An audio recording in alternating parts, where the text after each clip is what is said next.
Hi అండి, అందరికీ నమస్కారం. Welcome to my YouTube channel. ఈ వీడియోలో ఏపీ ఉద్యోగులకు చెల్లించవలసిన పెండింగ్ బకాయిల్ని త్వరగా చెల్లించండి అని చీఫ్ సెక్రటరీకి లేఖ రాయడం జరిగింది.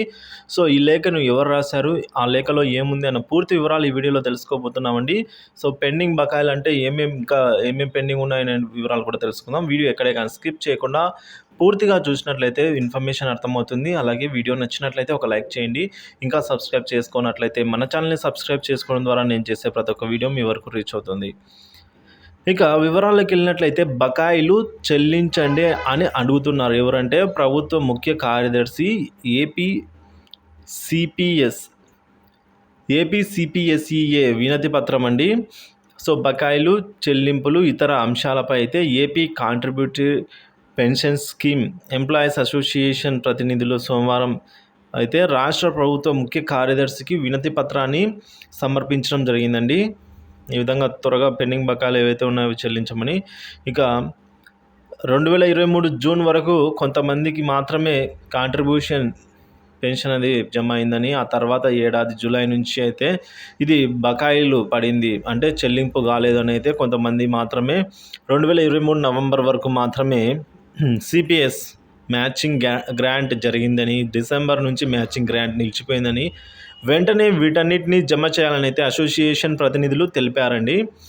సో ఈ విధంగా తెలియజేయడం వల్ల 3 ఏళ్ల క్రితం ప్రకటించిన డిఏ బకాయిలు కేవలం సిపిఎస్ ఉద్యోగులకు మాత్రమే జమ కాలేదన్నారు. సో వారికి మాత్రమే జమ కాకపోవడం బాధాకరం. ఇక 2018 జూలై 2019 జనవరి కాలానికి సంబంధించిన డిఏ బకాయిలను 6 విడతలలో చెల్లిస్తామని చెప్పినప్పటికీ సో అరియర్లను కూడా ఈ విధంగా సబ్ ట్రెజరీ వారికి అయితే కార్యాలయాలకు లేఖ రాసి సమర్పించారండి. సో ఎప్పటి నుంచో ఉన్న పెండింగ్ బిల్లులని కూడా ఇంకా జమ కాలేదని ఒకసారి వాళ్ళకి రిమైండ్ చేసినట్టుగా ఈ విధంగా రాయడం జరిగింది.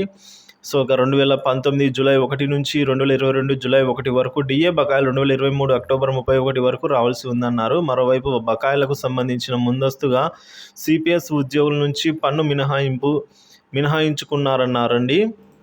ఓపీఎస్ ఉద్యోగులు అన్నిటినీ కూడా చెల్లించారు కానీ సిపిఎస్ ఉద్యోగులకు పెండింగ్లో పెట్టి ఉన్నారు. సరెండర్ లీవ్ల మొత్తం జమ కాలేదన్నారు. 2021, 2022 సంవత్సరాలకు సరెండర్ లీవ్ల మొత్తాన్ని జమ చేయునట్లు తెలుస్తోంది. ఇక 2024లో దరఖాస్తు చేసుకున్న సరెండర్ లీవ్ల మొత్తాన్ని మంజూరు చేయాలని కోరారు. సో ఈ విధంగా 11వ పిఆర్సీ బకాయిలను చెల్లించాలని కోరారు. ఏపీ సిపిఎస్ఈఏ అధ్యక్షులు కోరుకొండ సురేష్, జనరల్ సెక్రటరీ చింతగుంట్ల మరియాదాస్ తదితరులు అయితే ముఖ్య కార్యదర్శిని కలిసి ఈ విధంగా వినతిపత్రం అందజేయడం జరిగింది.